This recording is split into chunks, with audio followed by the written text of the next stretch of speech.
For a certain kind of activist, reality is just another tool, something that can be manipulated at will to promote a particular agenda.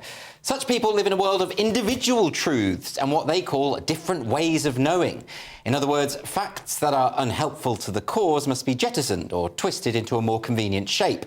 On last week's show, I presented numerous examples of footage from the protests at the Let Women Speak event in New Zealand, where trans activists attempted to intimidate a small group of women into silence through mob pressure and outright violence.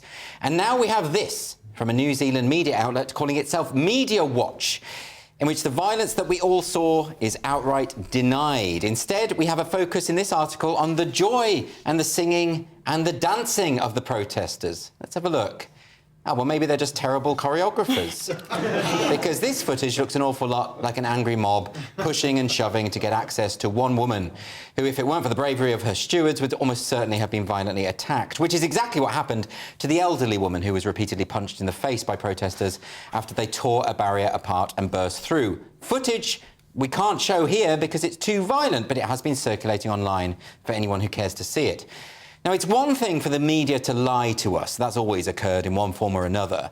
But this is something different. This is the media lying to us in spite of the truth that we can all see before our eyes. In other words, it's a demand for us to ignore reality. And that's even more sinister than lying. And although citations from George Orwell's 1984 have become something of a cliche, it is impossible in such circumstances not to think of this particular quotation. The party told you to reject the evidence of your eyes and ears. It was their final, most essential command. But Orwell wasn't some kind of prophet. He simply had a firm grasp of the nature of authoritarianism and its enduring appeal. There's nothing new about this. Remember that Orwell was a man who volunteered to fight fascists in the Spanish Civil War, so he understood the need to resist totalitarian ideas. At that time, Orwell felt that a true history of the war could never be written because accurate figures, objective accounts of what was happening simply did not exist. Here's what he wrote. Even if Franco is overthrown, what kind of records will the future historian have to go upon? And if Franco or anyone at all resembling him remains in power, the history of the war will consist largely of facts, which millions of people now living know to be lies. Well, today's circumstances are very different, of course. We're not at war, but even in a culture war, some of the same tactics apply. Activists who now dominate in all major public institutions, corporations, and in many sections of the media routinely tell us one thing when we can all see with our own eyes that the opposite is true.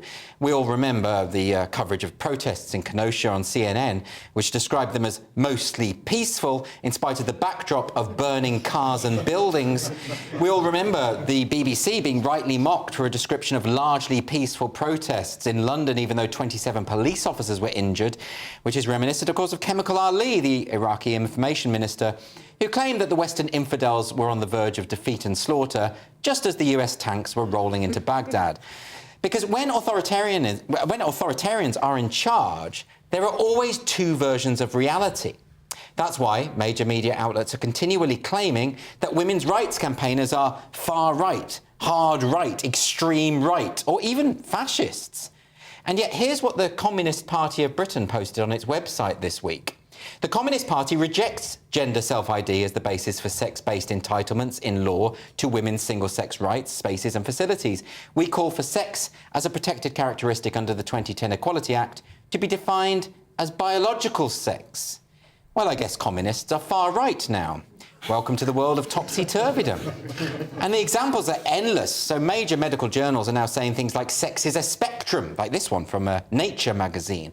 Or this from the New England Journal of Medicine, which argues that sex designations on birth certificates offer no clinical utility. And this happens all the time now. We're expected to unsee all the things that we can so plainly see. We are told that activists who beat up women are progressive, even though they're obviously regressive. We see people mobbed and threatened and vilified online by campaigners who've got "be kind" or "love wins" in their bios. We're told that woke just means being nice, being compassionate, even though those who describe themselves as such are some of the most vicious bullies around. We see people calling for social justice while acting in the most unjust ways imaginable. We see people calling themselves left-wing while at the same time demonising working class people and prioritising the needs of plummy-voiced activists who've never worked a day in their lives. We see schools promoting racial inclusivity by segregating children according to skin colour. We see self-declared anti-racists creating the conditions within which racism can thrive. We see Labour MPs inadvertently calling for a form of gay conversion therapy through the medicalisation of gender non-conforming children and calling it a ban on conversion therapy. In other words, culture warriors are fighting a battle with the truth. If they can promote ideas that aren't real, we are all expected to play along. And those who stick to facts and reality, who are willing to say out loud that there are two sexes, for instance, are demonised as hateful.